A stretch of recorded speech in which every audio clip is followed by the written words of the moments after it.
Black women are regarded as the backbone of American democracy, and they are largely credited for delivering the White House to Joe Biden and Kamala Harris in 2020. They have been the spearhead of social justice movements throughout American history, from the Voting Rights Act in 1965 to the Me Too movement of 2017. Black women have led the way. They also lead the majority of all Black households and make up the majority of students on college campuses across this nation. Given this impressive track record of solving seemingly intractable problems, today I'm asking, can Black women solve the public safety crisis which plagues every American city across this nation? All coming up next. Live from Los Angeles, this is the Special Report.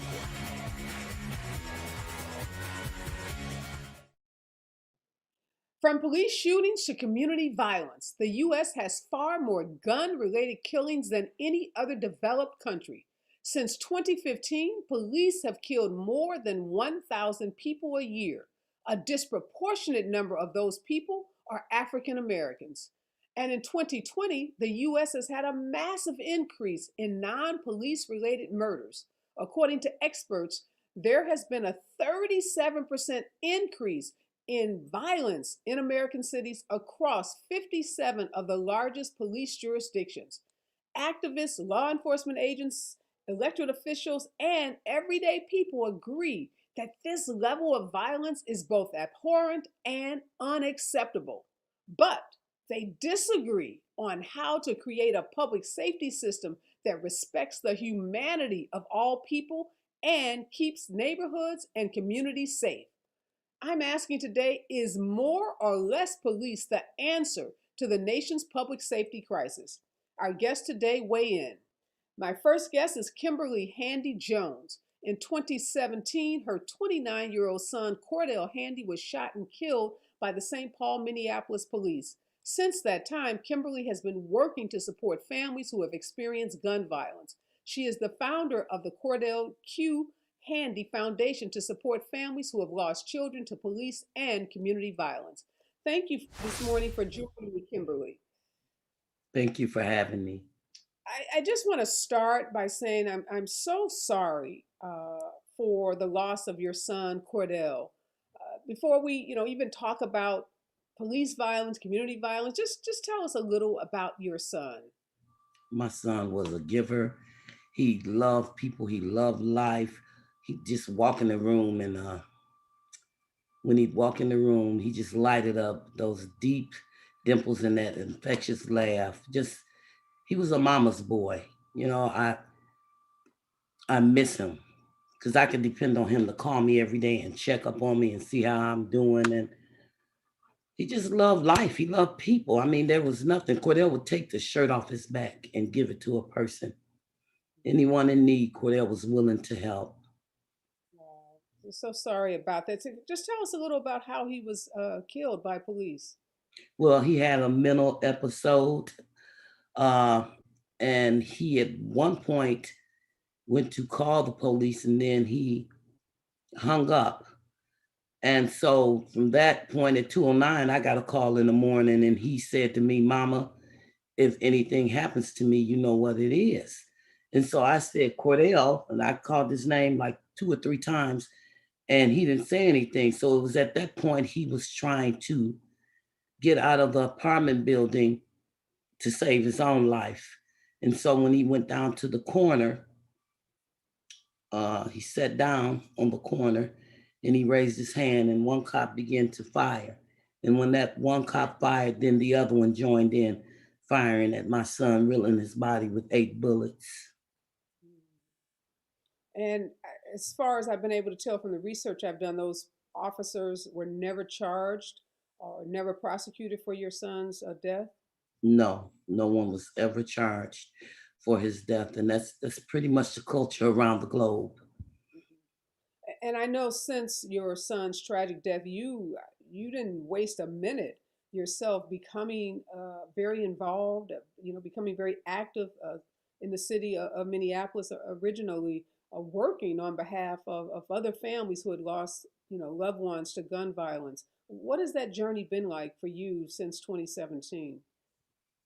Well, as a Black woman coming from a line of strong Black women, pretty much like you said, women are at the head of the families and of pretty much whatever we do. And so I used to think, and I have to share this with you, that my mom was really mean. Couldn't do this, can't do that. Just really not realizing that she was structured and just wanting the best and teaching us that oatmeal beat no meal and that you could make it, one of those moms. And I didn't even realize until March 15th, 2017, when my son had gotten executed, that she was building me up for this day, for that very day. So I just took off from the ground running. I didn't know where I was running to. And I just prayed and I asked God to show me the way, show me his people. And he answers prayers. And so that's how I met Chauntyll Allen, who then introduced me to Nekima, Levy, Armstrong. And I just been running ever since. I knew that I didn't have 1 second to waste, because if it was to save other Black and brown children, then I needed to get out there. And if I wasn't a part of the solution, then I'm a big part of the problem, because there was nothing that would lead me to believe that they wouldn't kill more and more Black men and women. And sure enough, they have. I mean, I've seen many of them around the globe kill our Black sons and daughters. So I know that if I was to sit down and not take action, that that I'm a problem. I'm really a problem. And I do understand that there are mothers who are in the grief of not being able to get up. They're just paralyzed vocally, physically, mentally, and psychologically. But me, I knew that my strength come from my ancestors and from God first and foremost. So I just did what I needed to do. I put my boots on the ground and I decided this is it. This is it. I have to be out here on this front line, because if I don't, then there will be more tragedy. And I think trauma, sometimes it could paralyze us, or sometimes it could make us step out of our comfort zone. And you can't be comfortable in this. You just can't. And you did something really unique, Kimberly. Your foundation actually helps buy tombstones for individuals, families who have lost loved ones who don't have the resources, the financial resources to, buy a tombstone for the grave. Why did you pick that as the focus of your foundation? I generally, when my husband died to terminal illness in March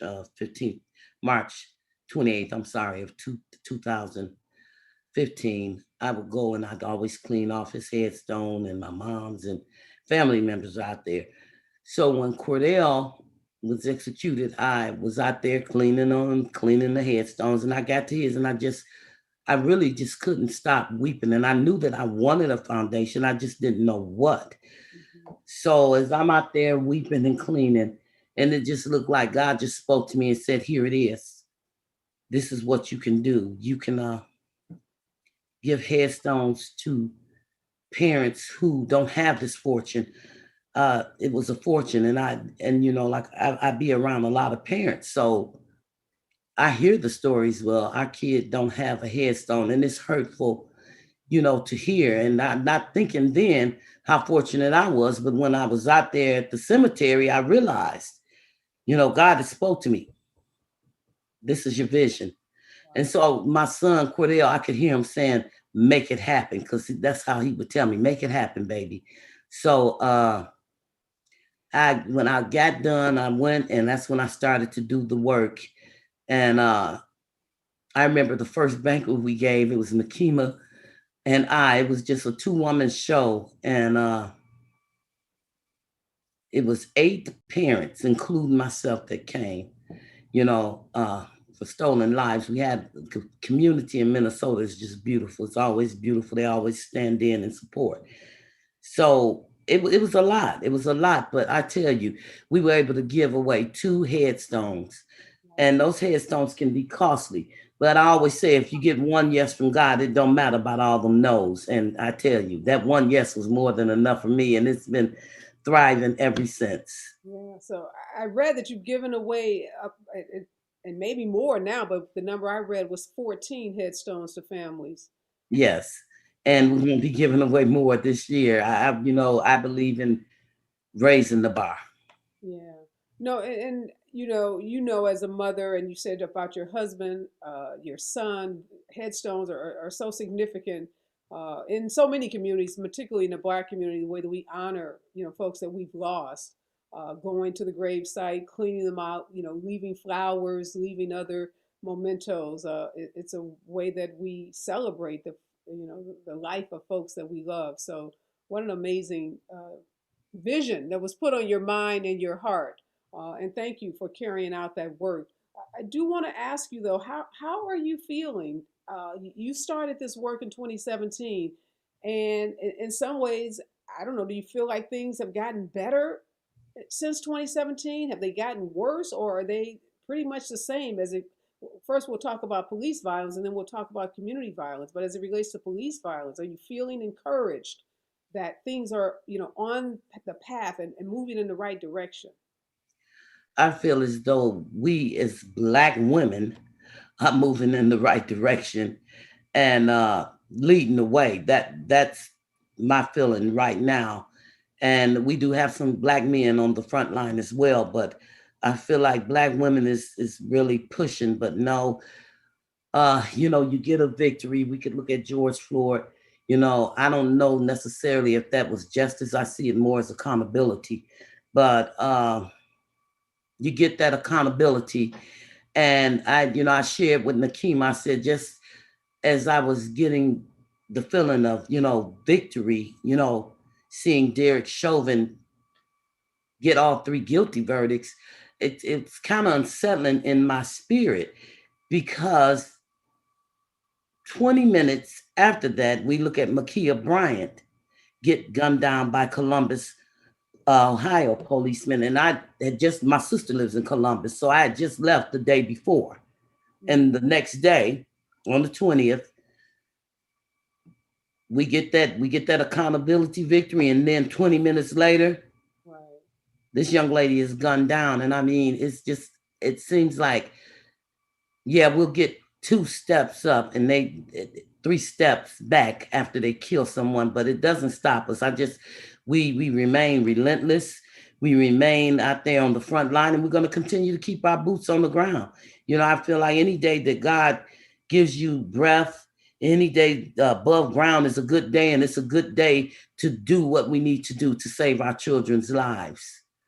How did you feel, Kimberly, when the Minneapolis City Council voted to shift millions of dollars from the police budget and essentially defund the police in Minneapolis following the murder of George Floyd? Did you feel like that was the right solution to address police violence?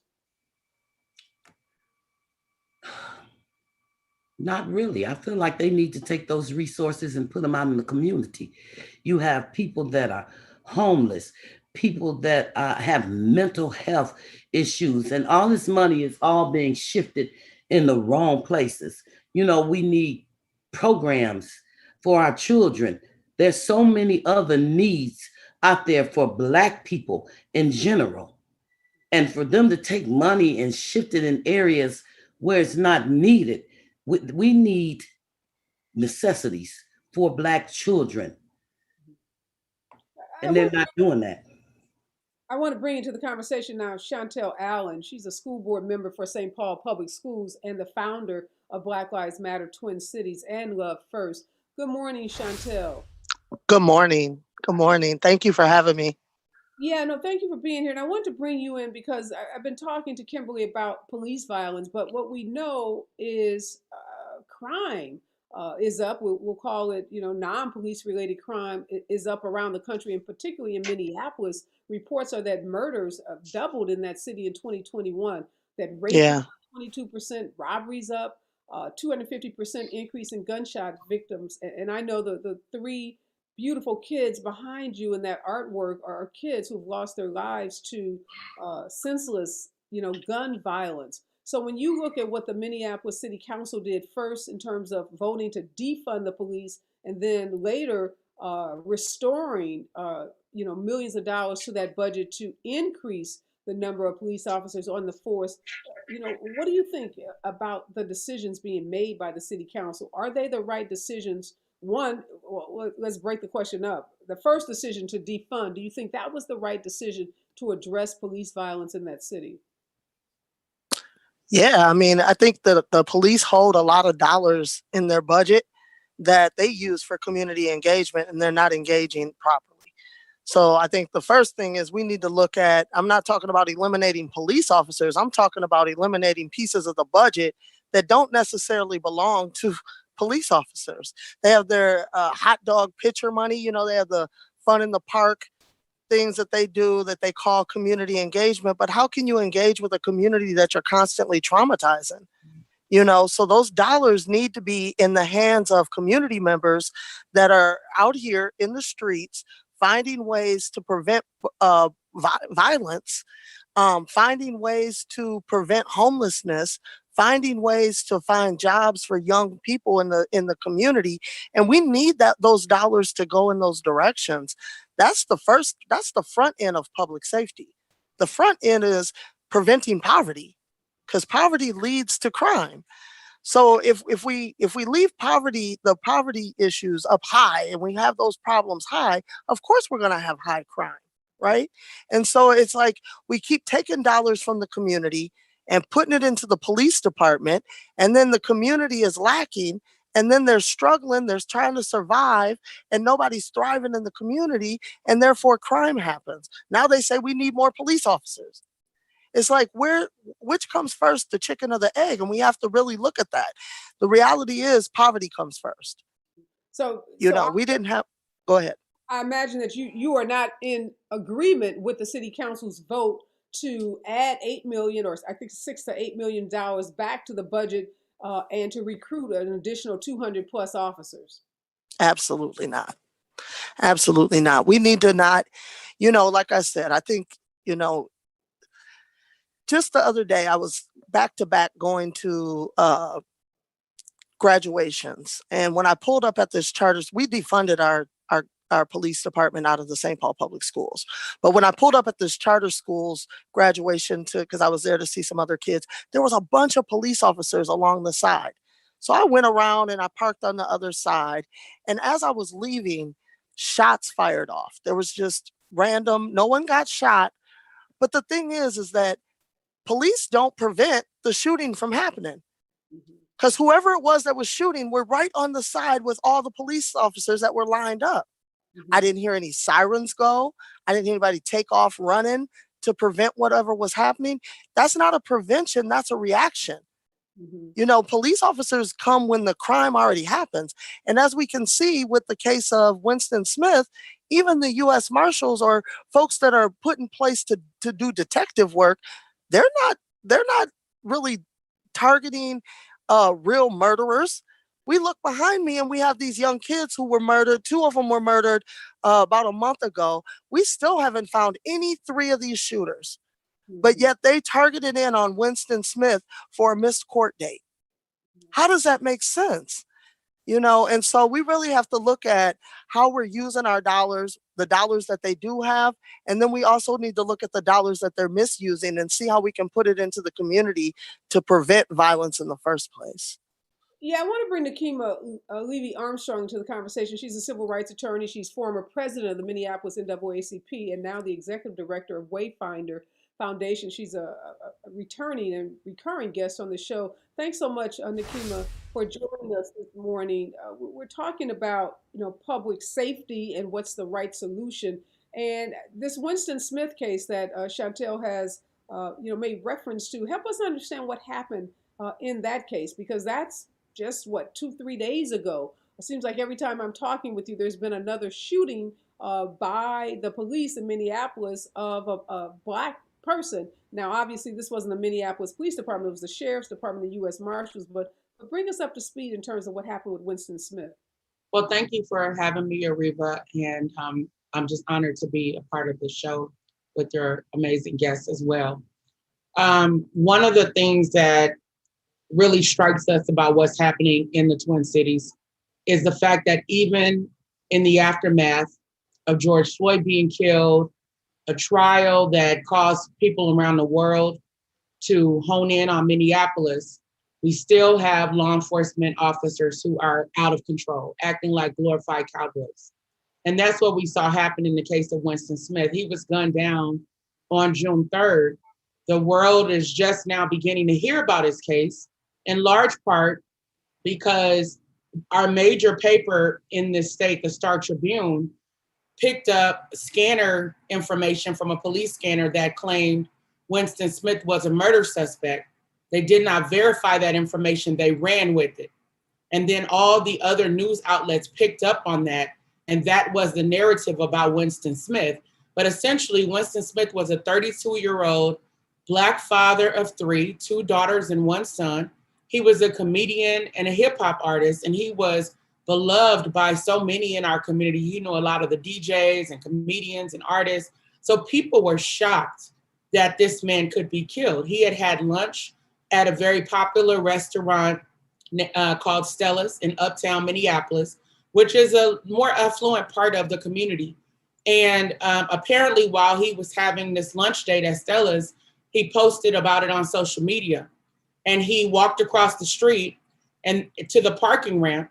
They got in his car, which was apparently on the 5th floor or somewhere in the parking ramp. But the next thing you know, a bunch of unmarked vehicles got behind his vehicle. And when it was all said and done, they fired 10 to 12 shots, according to witnesses, and Winston Smith was dead.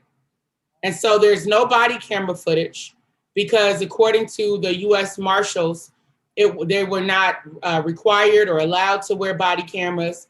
And the people who shot Winston Smith were Ramsey County Sheriff Deputy and a Hennepin County Sheriff Deputy acting under the authority of the U.S. Marshals. They have been deputized. And so when we heard about this, we're thinking, why would the U.S. Marshals be tracking down someone and calling this person, you know, the fugitive, a murder suspect, all these things. And as we took to the streets, I mean, people demonstrated, we got out there. We've had multiple demonstrations since Winston Smith was killed, but we've also been trying to dig into the history of the U.S. Marshals. We've been trying to educate people. We've been trying to get facts and information. And finally, just yesterday, the attorneys for the witness, the woman who was in the car with Winston when he was killed, came forward and said that Winston did not have a gun and there was no gun in the car that she could see, because authorities said that when they approached Winston, he wouldn't comply. And first they said he produced a handgun with no other specific information. And then later, a day or two later, they said, oh, he fired a handgun out of the car at deputies, and then they fired back. And so it's been all these days that we have not heard anything about what actually happened, but the witness said he didn't have a gun. And his brother said that the witness told him that he was reaching for a cell phone so that he could go live. Because if you look at his social media, he was constantly going live, constantly telling jokes. He was even talking about the police. And there's a picture of him standing with Ben Crump that he took sometime within the last year. So people were shocked looking at the picture of him and Ben Crump, and then finding out that some of his posts were talking about police violence. And that's why we believe that he was targeted. He was not a murder suspect. He actually had allegedly, according to the Daily Mail, posted a picture of himself, and you couldn't even see the person's face, but it was a picture of a person with a handgun on their lap and some bullets on their lap. And that was used as a justification to bring him into the justice system on a probation violation, because he had had a prior offense that he had pleaded guilty to in 2017 or 2018. And he was for aggravated robbery, something with a ex-girlfriend. And he didn't get any jail time. He was given 3 years of probation. And so they used that picture to say this was a probation violation. And when he didn't return to court, that's when the cavalry came out. And I will also note that on that day that they killed Winston Smith, they weren't even looking for Winston Smith. They were in pursuit of another so-called suspect when they got information on Winston Smith's whereabouts. And then they came and executed him in public. And now we've seen lie after lie after lie after lie to cover it up.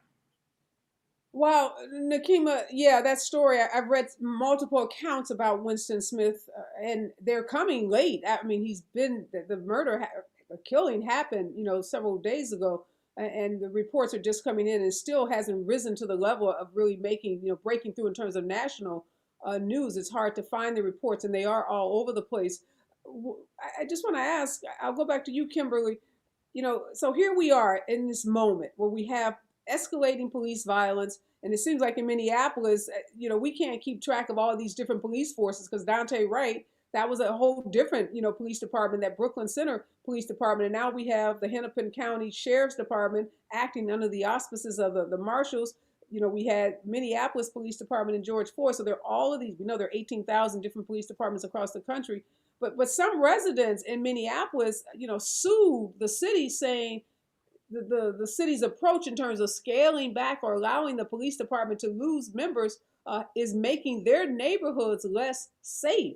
And 8 plaintiffs filed a lawsuit, many of them African American, claiming that violent crimes have increased in their neighborhoods because of a reduction in the police. One of those plaintiffs is Don Samuels. He's a former Minneapolis City Council member. And I read this quote. He says, "Look, we hear gunshots every night and people's houses are being riddled with bullets." He says there's open drug dealing and daily shootings in his neighborhood. And he calls it a fantasy to think that we being the city of Minneapolis, can do away with any of its police department. So what do you say to Don, who says, I'm living in a neighborhood where I hear gunshots every night and people's homes are riddled with bullets? I live in a world where being black, the color of your skin is a sin around the world. I live in a world where you can't walk black, sleep black. You can't even be in your own apartment black. You can't walk out your door being black. That's not the solution. And it bothers me that this is a black man saying that. He doesn't even realize it's the color of his skin that they fear. It doesn't mean that he's exempt. You're not exempt. Your kids is not an exemption. I don't think that, having a bunch of police in a certain neighborhood or certain city is going to keep us safe. We need to be policing the police. If I just have to be clear about how I feel about it.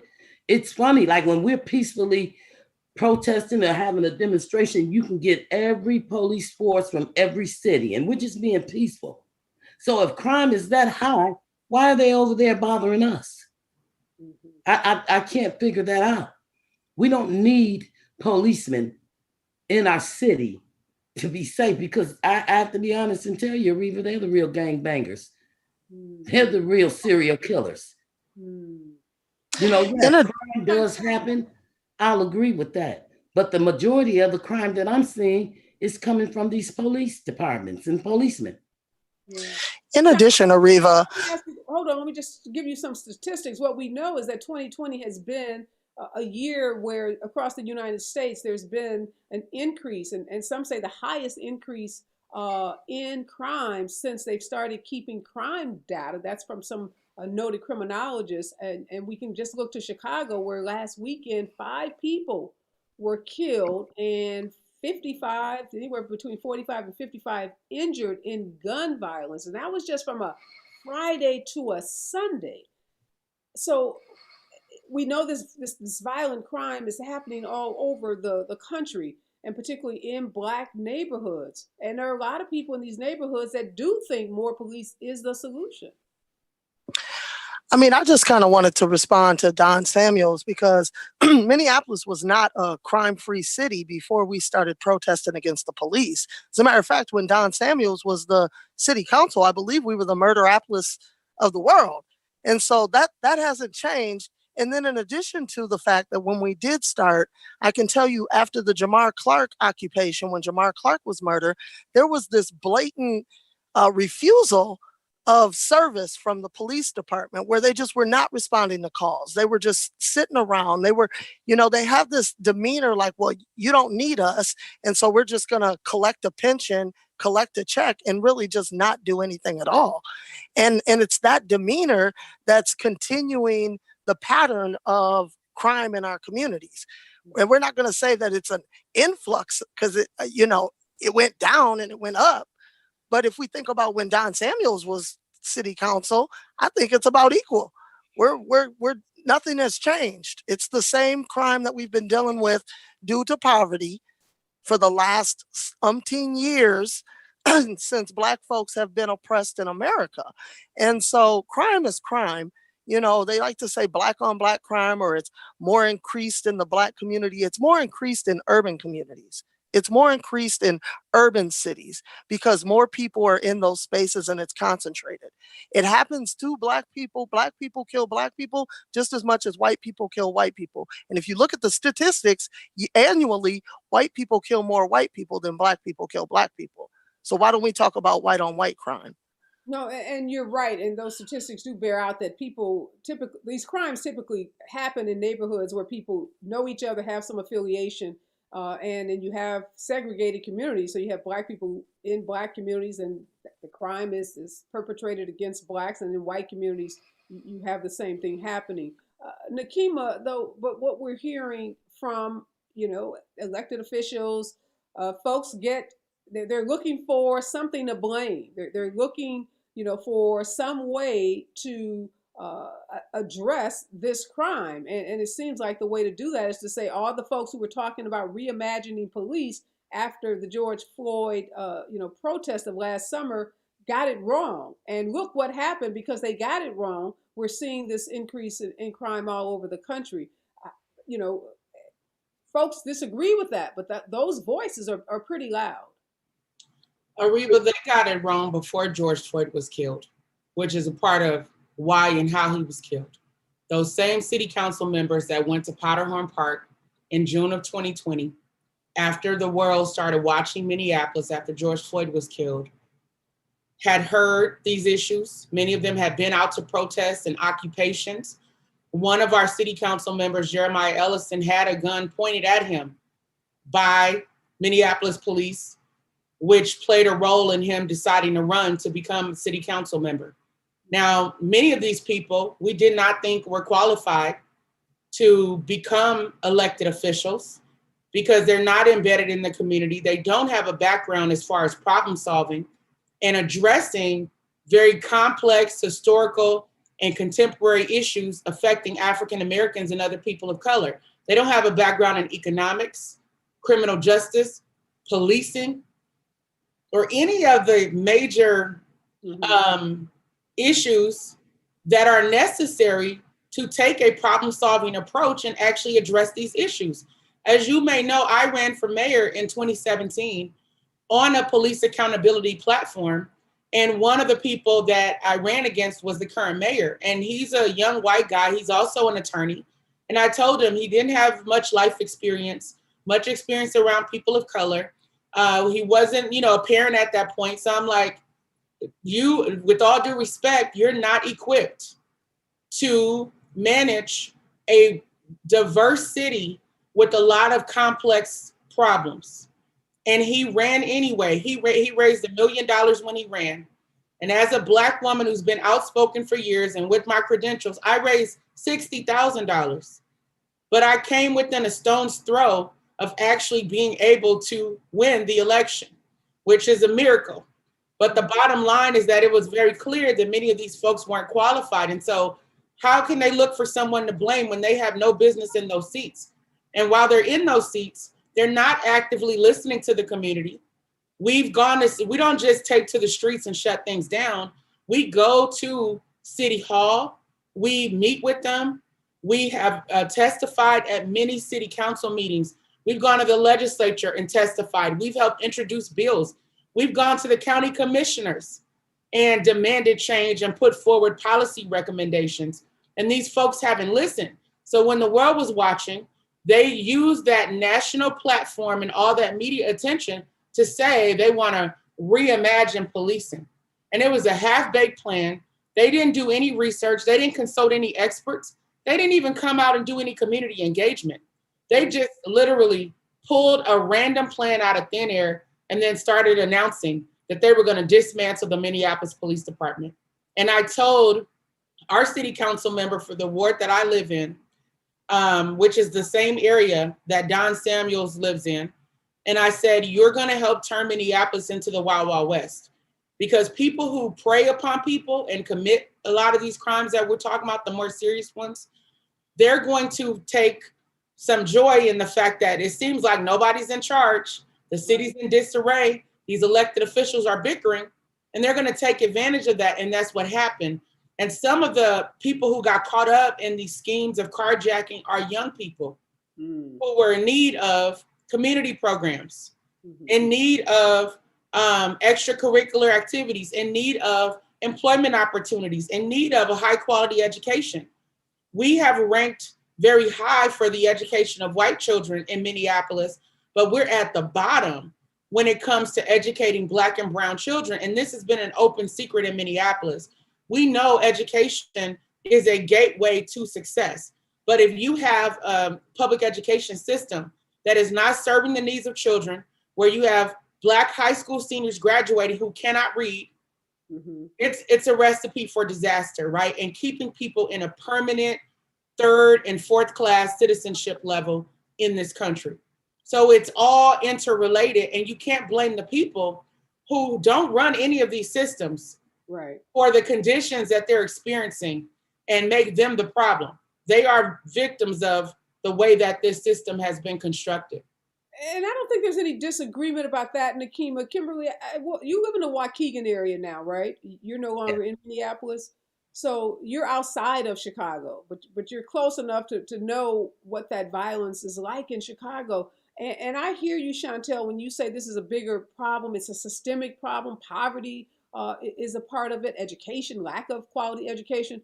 But for those people that live on the west side of Chicago, who live in these wards in Minneapolis, where they are hearing this constant, gunfire, and who are having their homes broken into, they say we don't have time to wait for this country to fix the poverty level, to fix the schools. What do you say to those folks, Kimberly, who are in these neighborhoods trying to deal with the right now, the murders that are happening in their neighborhood, the funerals where they're burying little girls, 7 and 8 year old kids who are being, caught up in either gang violence or, just other kind of forms of senseless violence? I think as a Black race, we need to come together and we need to learn how to work together collectively. And a lot of the problem that I see around here in the Chicago area, no one wants to help anyone. And it's okay for Black people to be able to get ahead, because if I get ahead and I'm being blessed, it's okay for me to go out and be a blessing. And a lot of what you see is you have parents, who are not present. We need to be that village. That, we're missing. That village is gone. I haven't really seen that village since I was a kid. The village is no longer there. And we need our village back. We need to care more. We need to band together. We need to do more. And if my next door neighbor, kids are hurting and they're hungry, it is my business if I see it. Nobody wants to be in the business anymore. But it is our business. And it is our conscious decision to be conscious, to make decisions and say, hey, you know what? This parent isn't present.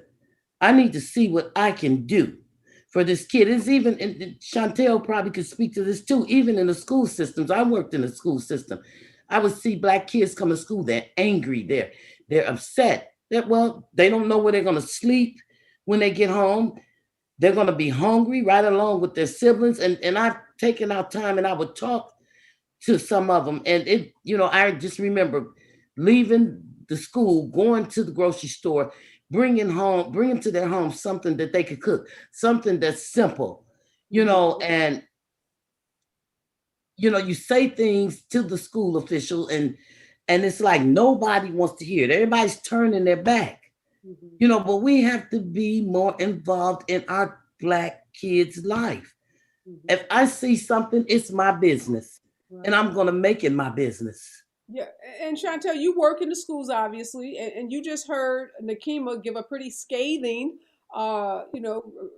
rebuke of the leadership in Minneapolis and their approach to public safety.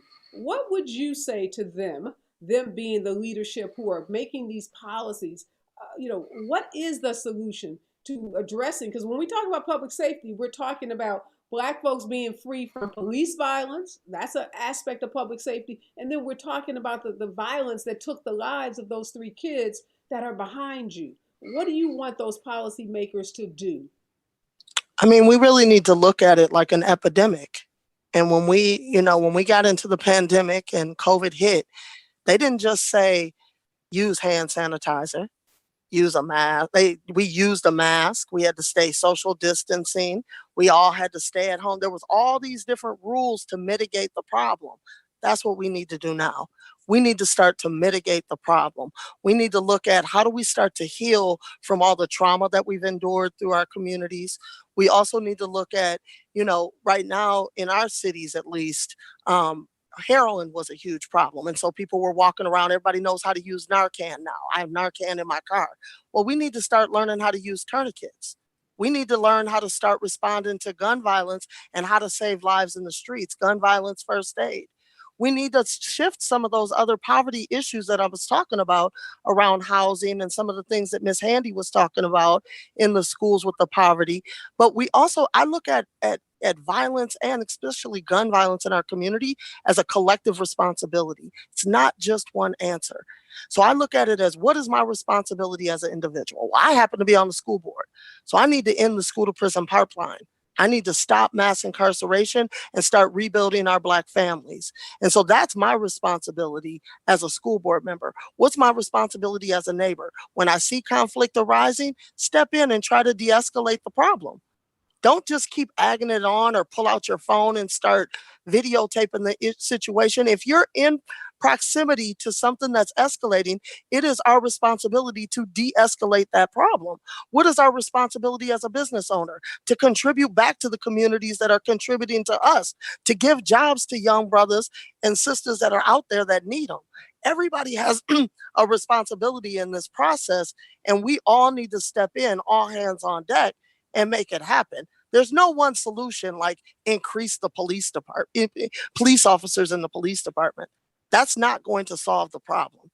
Do we need them to apply themselves and start really investigating some of these crimes that are going down so that we can start getting some of these murderers off the street? Absolutely. But we also need other pieces of the puzzle to be filled so that we can start to rebuild our communities, rebuild that village that Miss Kim is talking about is broken, and start to nurture our children and build them up to be leaders. All right, Nekima, I'll come to you. You ran for mayor in 2017. First of all, is there an announcement coming up about you running again? Let's start there. I told people, look, I'm only running once, and I meant that. So, Okay. no, I'm No not running. public office in the future. Not to my knowledge, unless God calls me into it, like he called me the first time. I ran, I put the issues on the table. I warn people, if we don't do 2 things, we're going to become the next Ferguson. We have to relieve the economic pressure on the Black community, and we need to rein in the Minneapolis Police Department. Those were my exact words. They didn't listen. And then we see what happened. And then people running to me, Nekima, run again. No. Did you vote for me the first time? Did you donate to my campaign? Did you door knock? Nekima, they may be more evolved today. You can't hold them accountable. I still been out here working, but the point is, I knew that this was coming.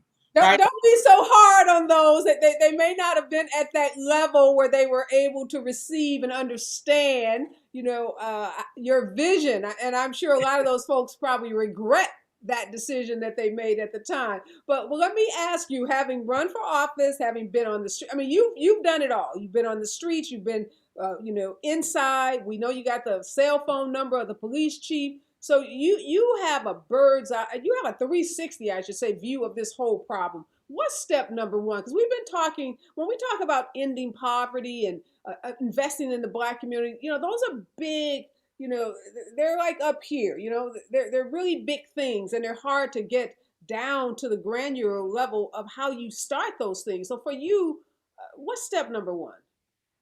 So one of the people who I look up to the most in terms of their work around these issues is Father Greg Boyle out of LA, Homeboy Industries, right? I grew up in LA, so I was there, in the midst of the war on drugs and everything else that was going on. And he talks about his motto, nothing stops a bullet like a job. And then his other one is jobs, not jails. And he taught, we know that 100% of the crime and the violence will not be eliminated because we live in a fallen, broken world, right? Crime was going on back in biblical days, right? When we didn't have all these other dynamics that we're dealing with now. So we know that a certain level of crime is going to take place, but you can reduce the crime when you begin to bring people back into the fold, right? The young people who feel disconnected, the folks who are struggling on the margins of society, we find ways to bring them back in. And one way of restoring a sense of dignity, of taking away the need for people to pull what, in the community we might call a thirsty lick, which is a robbery or something like that.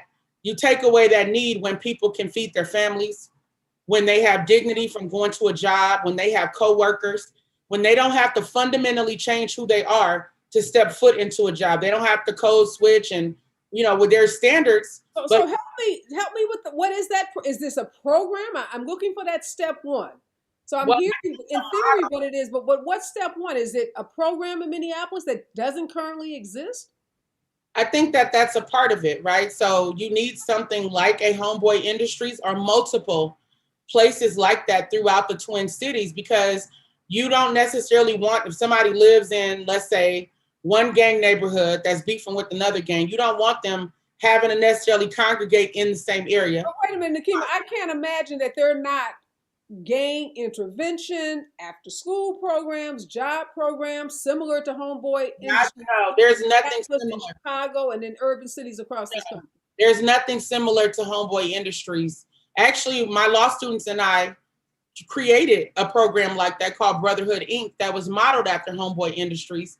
And we went to LA and met with Father Boyle, met with the staff, and we operated that program on a shoestring budget for 4 years. We did not get a lot of financial support. We had to host banquets, and we actually set up a coffee company called Brotherhood Brew. And it had like 2 black fists on there. And we talked to the young men, like, some of y'all know how to slang dope. Now learn how to slang coffee, strong black coffee. And we talked about our culture. We educated them. And also they educated us, right, about the things that go on in the community that play a role in this cycle of incarceration and gangs and everything else that goes on. And it was very, very powerful for the time that we were able to do it. And my law students would get credit for coming and volunteering at Brotherhood, which was a physical location. So I know that a program like Brotherhood, like Homeboy Industries can work, but we need to be supporting those programs. Father Boyle talked about the fact that with all their success rates, they still have to go out looking for money, begging for money, asking people to support their work. That's ridiculous. When you look at our Minneapolis police budget, it was $193 million before city council decided to shave some off. And now I just saw a proposal where they're trying to add 5 million back on, right? And it goes back to what Chauntyll was saying about the slowdown that happened beginning in 2015 after Jamar Clark was killed, and we did an occupation outside of their police precinct for 18 days. They are still retaliating against the community by taking their sweet time if somebody calls 911, or coming out and being violent, being aggressive, and abusing people on the streets. But the culture has been that they can get away with it as long as people like Don Samuels have the illusion of safety. I'm not sure what he thinks is going to happen if there's more police officers. If somebody decides to go in an alley and fire off 10 bullets, that's what they're going to do. Now, police might help solve that on the aftermath. Look at the cameras. Who was it? Let's track down this person and get them off the streets. That can help, but they're not necessarily going to be preventative in that situation. So you go, further ahead by, let's bring them into the fold, help them feel like they're a part of the community, make sure they have jobs, a place to rest their head. A lot of the kids we work with were homeless. So every night they're getting ready to leave. We're calling homeless shelters, no beds available, right? So that's the kind. So what are they gonna do? They're gonna go sleep in an alley somewhere or sleep on a friend's couch and then show back up to Brotherhood the next day. No shower, So those are the things that are going on. And Dr. King faced this criticism too. When he started trying to come against the system of Jim Crow, they said, what about Black people committing crimes? And he said, listen, it's true and deplorable that some Negroes have committed crimes, but the greatest crimes are those of the white society. He was right then, and that applies today. This whole infrastructure they created to benefit whiteness is contributing to what's happening. The fact that, as you know, in LA, what did they do? The police and the government helped bring guns, helped bring drugs into our community, and then they put these laws in place to send our people to prison. And who works in there? Mostly white people who, like Chauntyll said, pay their mortgages, get these paychecks, pensions, benefits to come and form a new form of slavery. So it is all interrelated. And I think economics is one, like our own Black Wall Street, everywhere that we can do it, is one of the ways that we can begin to solve these issues. Let me ask you, Kimberly, you've heard Chauntyll's approach. You've heard Nekima talk about, starting a program, that the jobs program, which is what she's referring to, this Father Boyle program here in Los Angeles. What would be, if you're talking to the authorities, if you have a captive audience, these folks who are in policy making decisions, what's step one for you in terms of what public safety should look like in a city like Chicago, in a city like Minneapolis, St. Louis, Detroit? We can just name all of these cities where we've seen these, violent crimes increase, but we also know there's been a horrible history of police violence in these cities as well. I would have to say resourcing not just money, but resourcing our time, looking at ways of how we can build up things, like how we can open up community buildings, how we can pour into them with economics, with ourselves, giving of our time. It's just, for me, it's the village. How do we come together? How do we rein in our children? How do we rein in the parents? How do we rein in the communities? How do we get to that? We need all, like Chauntyll, or I believe Nekima said, we need all hands on deck. We need all boots on ground. We need to carry in this thing with Black on Black crime. I just don't believe in Black on Black crime. A crime is a crime. If you shoot someone, you've murdered them. It doesn't matter what color the person is. And I hear a lot of that. And even with family members, I have to tell them there's no such thing as Black on Black crime. A crime is a crime. Yeah. Let's call it what it is. Yeah. I just believe that we all need to come together collectively, and we all need to know we are not what white people say we are. We weren't that then 400 years ago, and we're not that today, and that we are enough. And if Black people come together collectively, we can really be a force to be reckoned with, as far as our communities, as far as our schools, as far as our children, as far as our churches, as far as getting out here, just mentoring to kids. Just, the kids need so much. So much, and it's just hard to come home, and I know it is for me, and see my kids, they got food on their plates, a roof over their head. It's hard, and as one person, you do the best that you can with the resources that you have. But imagine if we brought all those resources together and we came together as a race of Black people. How powerful can we really be? I tell you, more powerful than we know. And we need to know that we are enough, and that we can be that village, and we can get the job done. But we have to know that.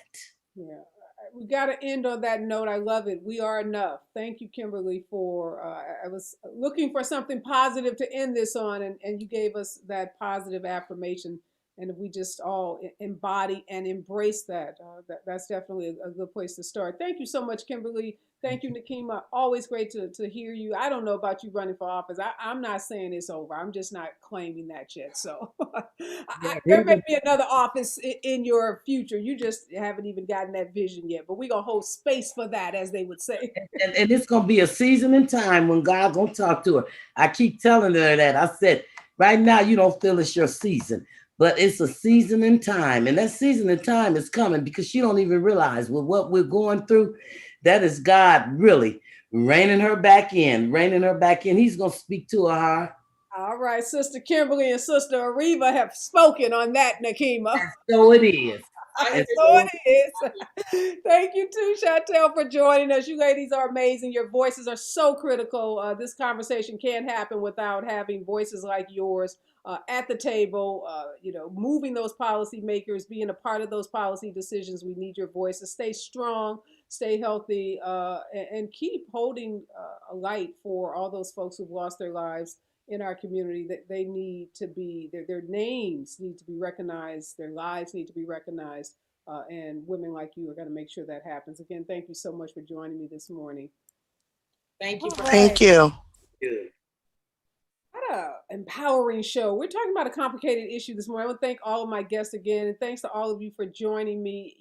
We don't like easy on the special report. We like the big, the sometimes complicated, and just those topics that a lot of folks shy away from because it doesn't appear to be any simple solutions. And obviously, when we're talking about gun violence, whether it's police gun violence or violence in communities across this country, it's incredibly difficult because people are losing their lives. Those numbers in Chicago are startling. They're shocking. I lived in Chicago for 4 years. My heart breaks when I hear and see those headlines. I grew up in St. Louis. The headlines are similar. When I talk to my relatives at home, they talk about, they can't even watch the local news because it's so much murder. And oftentimes they're young, Black and brown folks whose lives are being taken away from them even before they get a chance to go out and live lives as adults. So obviously these are issues that need to be at the top of the agenda of every local elected official, every federal elected official, and clearly the White House. And as long as I have a voice and a platform, I'm going to keep talking about these issues, and I'm going to keep inviting guests like the three I had on today to talk about these issues because we can't fix it if we don't acknowledge it. And we are acknowledging it here on the special report. Just some words to live by before I get out. It's complicated, but not impossible. America's public safety problem is indeed complicated, but not impossible to solve.